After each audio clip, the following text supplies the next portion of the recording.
La entrevista a la carta, en diálogo directo con los protagonistas de los hechos. Nos acompaña a esta hora el secretario de Salud, Francisco Viteri. ¿Cómo está? Muy buenas tardes, gracias por acompañarnos.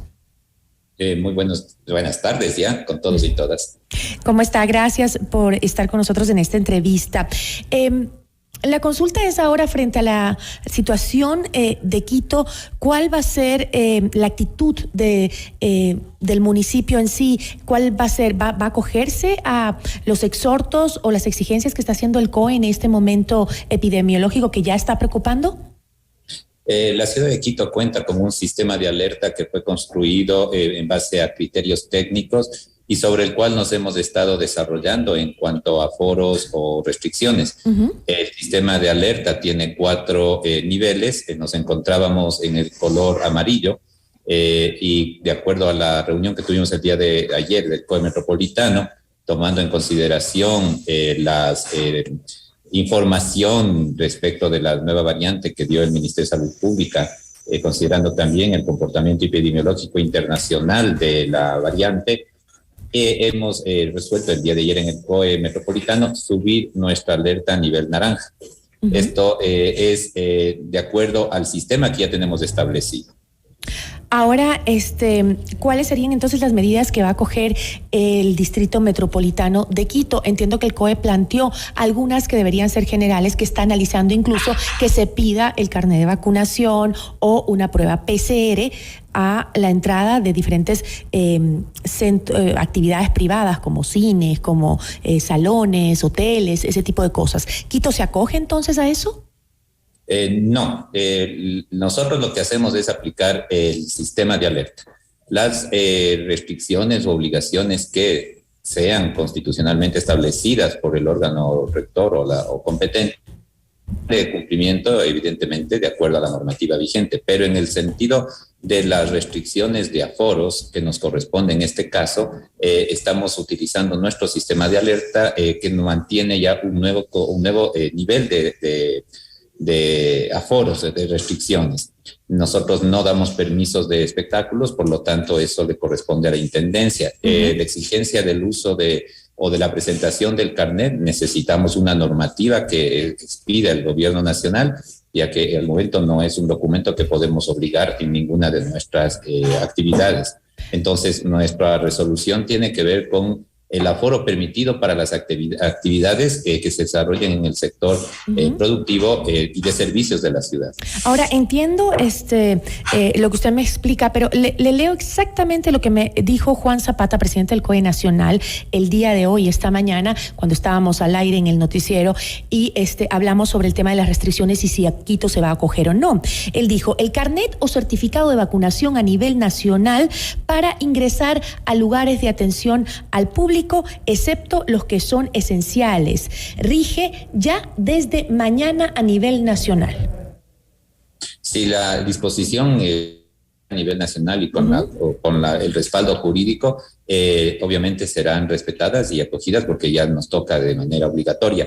Sin embargo, serán los organismos de control competentes los que hagan que efectivamente el cumplimiento de esta disposición en establecimientos de actividades, por ejemplo, cines, teatros, convenciones, centros comerciales. Es decir, ahí la autoridad competente al respecto tendrá que cumplir o hacer cumplir esta disposición. Es decir, en Quito, mientras no exista un documento legal que avale este tipo de decisiones, pues Quito no se acogerá.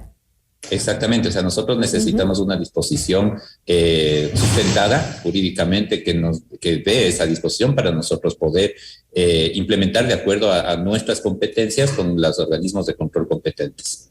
Ahora, ¿qué pasa con las tradiciones como el pase del niño, por ejemplo? Esas también estaban suspendidas. En algunos sectores de Quito también se lo hace. Sí, efectivamente, en esas que son actividades de uso de espacio público, sí se acoge obviamente las disposiciones en el sentido de no permitir algunos de los espectáculos que estaban previstos en espacio público. Esto sobre todo para disminuir la aglomeración de personas en determinadas circunstancias que se daban, por ejemplo, el concurso de años viejos o las denominadas novenas del niño, que gente. Entonces, en ese sentido, la previsión es justamente evitar el contacto de personas que disminuyan el riesgo de transmisión. Ahora, por ejemplo, la ministra de Salud, Jimena Garzón, también pidió a los GATS que suspendan la apertura de los centros de entretenimiento, los bares, las discotecas. ¿Quito tampoco se acoge a eso? No. Insisto en el sentido de que nosotros vamos a aplicar el sistema de alerta que lo tenemos establecido del nivel amarillo que teníamos, subimos a nivel naranja. Lo que esto establece es la disminución de los aforos. En este momento, los bares, discotecas, por ejemplo, están con un aforo del 30%, estaban con el 50%, bajaron al 30%. Entonces, eso es lo que estamos nosotros haciendo de acuerdo a la estrategia. ¿Y qué hay del transporte público, por ejemplo, secretario? Ya, el transporte público también se consideró en esta época y se redujo al 75% de lo que estaba en el 100%. Ahora se va a controlar porque yo veo todos los días que el transporte público está a reventar, más del 100%, porque va gente realmente apretada en el transporte público y eso preocupa en este momento crítico de la salud, ¿no? Sí, efectivamente, un tema ahí es lo que todo el mundo estamos conversando y hablando, es el tema de la corresponsabilidad.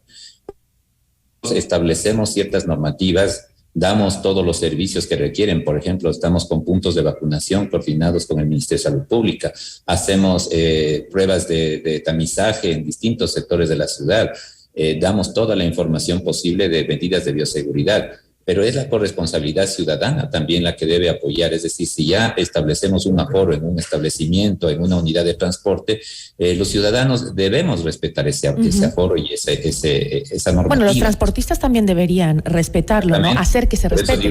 Porque a la final, digo la ciudadanía en general. Porque a la final los ciudadanos, cuando te dicen tienes que trabajar mañana, tienes que trabajar y tienes que coger el transporte público, esté lleno o esté vacío. No te queda otra alternativa a la mayoría de los ecuatorianos, ¿no? Entonces también se dificultan las cosas si es que no se hacen controles reales, si es que no también se ponen límites y justamente sanciones a quienes no lo cumplan. Hay quienes dicen, secretario, que en Quito se estaría priorizando la reactivación económica en detrimento de la salud. Bueno, yo creo que es un sentir mundial la reactivación económica, no es un tema de la ciudad de Quito ni del país, es un tema mundial en el que todos estamos previstos o proveyendo todas las circunstancias posibles de que permitan una reactivación. Y no es solo una reactivación económica, es una reactivación económica, turística, social. Es decir, es tratar de buscar una forma de volver a una vida normal en las circunstancias que la epidemia nos está transformando. Entonces, no es un tema de priorizar un sector o no, es un tema de priorizar la salud.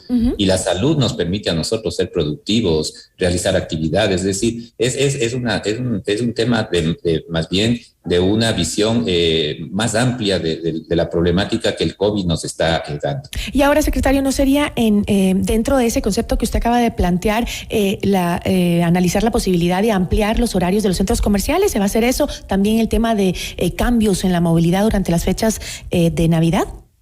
Sí, eso ya se ha venido trabajando con los centros comerciales. Justamente, y una de las resoluciones que se dio la noche de ayer en el COE Metropolitano es promover los horarios extendidos y también las compras en línea para que las personas puedan acceder a los centros comerciales en esta época que obviamente es característica por las compras navideñas, para que la gente tenga horarios más dispersos para que puedan no aglomerarse en los centros comerciales. También los flujos de vehículos y el control de la movilidad humana fuera de los centros comerciales es algo que ya se está trabajando con ellos. ¿Qué va a suceder con la venta de bebidas alcohólicas? Está prohibido el consumo de bebidas alcohólicas en el espacio público. Eso ya tenemos una resolución que también fue... Pero eso es una ordenanza, ¿no? Esa es una ordenanza. No se puede beber en el espacio público. No se puede beber. Efectivamente. ¿Y cómo se va a controlar el aforo que entiendo, usted acaba de decir que ha bajado al 75% en el transporte público? ¿Van a hacerlo con la Agencia Metropolitana de Control, la Agencia de Tránsito? ¿Qué es lo que van a organizar para justamente evitar el problema del transporte público congestionado? Bueno, ese es un tema de la Secretaría de Movilidad. Sin embargo, hemos conversado con el señor secretario de Movilidad y él nos explicaba que efectivamente en los puntos de salida de las frecuencias de los buses, las agentes y las personas que controlan estas terminales o paradas vigilarán que las unidades salgan con el 75%.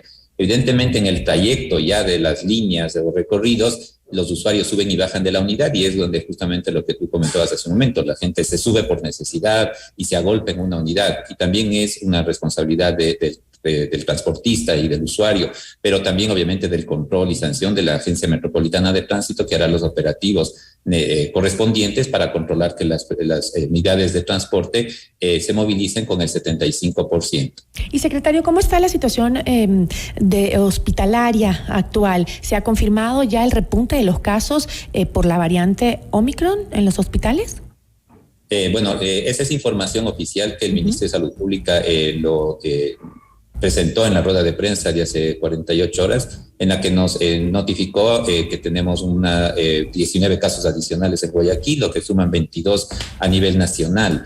En Quito tenemos 2 casos reportados a nivel del Ministerio de Salud Pública, entonces todavía se está haciendo la secuenciación de varias personas positivas y sospechosas. Sin embargo, no tenemos esa información para al momento decir que se encuentra una casuística exagerada de casos de Omicron. Lo que tenemos es un comportamiento epidemiológico internacional, que es lo que debemos tener precaución, y por eso las medidas que se están tomando a nivel de la ciudad. ¿Y cuál es la estrategia para Quito por parte de la Secretaría de Salud justamente para apoyar en el tema del cuidado, de tratar a las personas que se contagien de la Omicron? ¿Cuál es la estrategia? ¿Van a trabajar en conjunto con el municipio, con la Secretaría del Municipio, con el Ministerio de Salud?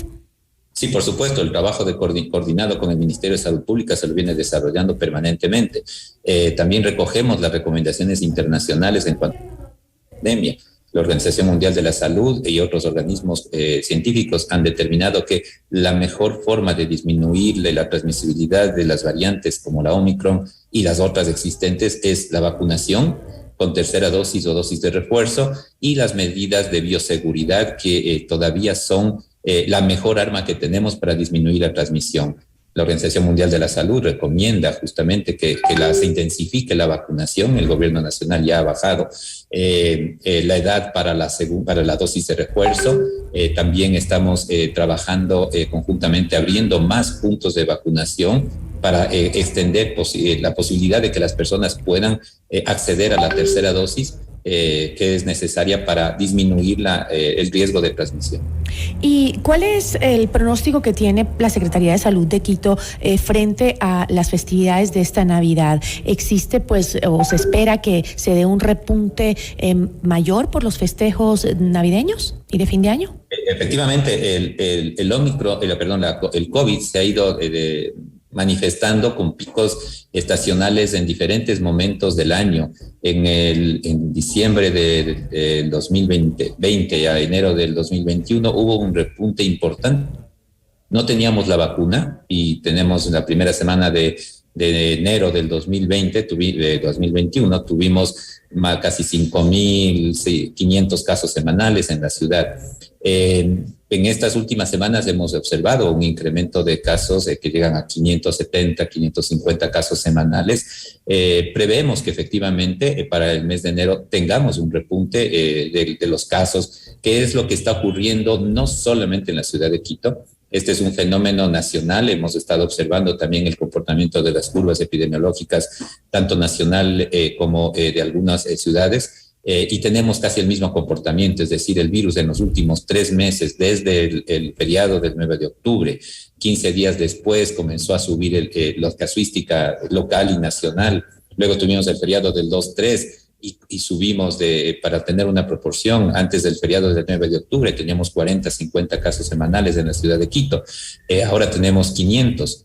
Entonces, eso sí repercute justamente en los casos que se transmitieron probablemente en los feriados anteriores. Este es un trimestre de mucho riesgo epidemiológico en el sentido de que tenemos el feriado de octubre, de noviembre, de diciembre y fin de año. Y justamente frente a esto que usted acaba de decir, son feriados que son peligrosos para el tema de la variante y la situación epidemiológica en la ciudad. El que no acojan las medidas que ha planteado el COE nacional, ¿quiere decir que ustedes como autoridades sanitarias de la ciudad las sienten exageradas o no? Lo que sucede para nosotros es que tenemos un sistema de alerta. Está establecido. Pero no debería ser coordinadas esas decisiones, porque yo me imagino, y digo, lo que siempre dice Juan Zapata es cómo hacer que todos los municipios piensen o trabajen juntos, ¿no? Tiene que haber una normativa para todos, porque, por ejemplo, yo vengo de Cuenca, en Cuenca ya te están pidiendo el carnet de vacunación en los centros comerciales, vas a una tienda, vas a un restaurante, te piden el carnet de vacunación. Guayaquil acaba de decir que también lo hace, ahora Quito dice que no. No, lo que nosotros estamos promoviendo en este caso es que justamente las medidas estén sustentadas también en una información técnica que sea compartida de manera abierta, es decir, con los datos que tenemos, no vemos una situación que alarme lo suficiente como para que se vuelva a restricciones. De hecho, con las medidas del COE Nacional se restringen muchísimas actividades comerciales. Pero no tenemos un sustento técnico que nos diga a nosotros qué tan grave o puede ser una situación para que evidencie que estas medidas son pertinentes. Pero nosotros tenemos un porcentaje de ocupación hospitalaria del 42-48%. Tenemos unos casos que si bien han aumentado, no están en niveles prevacunación. Entonces, con esta información nosotros lo que hacemos bajamos los aforos con el nivel de alerta, pero no llegamos a la supresión de actividades como manifestaba el COE. De hecho, es una situación que no todo el país lo está manejando así. Es un poco... ¿Cómo decirle? Sí me preocupa porque, digo, sí, usted tiene razón, tal vez los índices no son iguales en Quito, Guayaquil y Cuenca respecto a los temas de alarma en cuanto al COVID, pero sin embargo, estamos hablando de una variante que es muchísimo más contagiosa incluso que la Delta. Entonces, si es así, estamos simplemente a pocos días de que se dispare el número de casos de contagios, porque si ya los tiene subiendo Guayaquil, seguramente pronto estarán subiendo también en Quito por el nivel de contagio que tiene esta variante. Entonces, sí creo que aquí valdría un poco seguir tomando las recomendaciones que nos da la autoridad técnica, porque la autoridad técnica lo hace justamente en base a un estudio científico que determina que esto es lo mejor para que en enero no estemos sufriendo las consecuencias. Yo, por ejemplo, personalmente no veo cuál es el sustento técnico en las medidas del COE Nacional para la suspensión de ciertas actividades. Es decir, el Ministerio de Salud Pública nos anunció que hay 19 casos adicionales de los casi 60,000 casos que hay en Guayaquil, de Omicron de los casi 185,000 casos en la ciudad de Quito acumulados. Entonces, a mí personalmente me faltaría información técnica para saber por qué suspendo ciertas actividades. No hablemos de suspender, pero el caso de pedir que la gente se presente en un lugar público con el certificado de vacunación garantiza que la gente que está ahí y que se ha vacunado no tenga ningún riesgo de contagiarse, porque ya sabemos que con la vacuna igual te puedes contagiar. En Quito lo que propusimos, bueno, ahí hay un tema que justamente discutieron hace un momento aquí mismo en la radio, en el sentido de la constitucionalidad o no de pedir un carnet de vacunación para ingresar a uno u otro establecimiento local.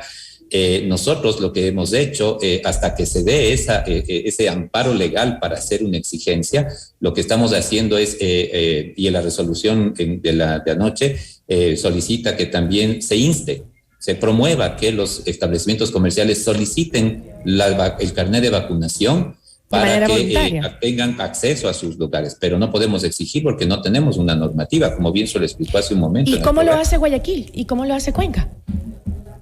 Eso tenemos que ver cómo lo están haciendo en el sentido de cuál es el amparo jurídico que tengan.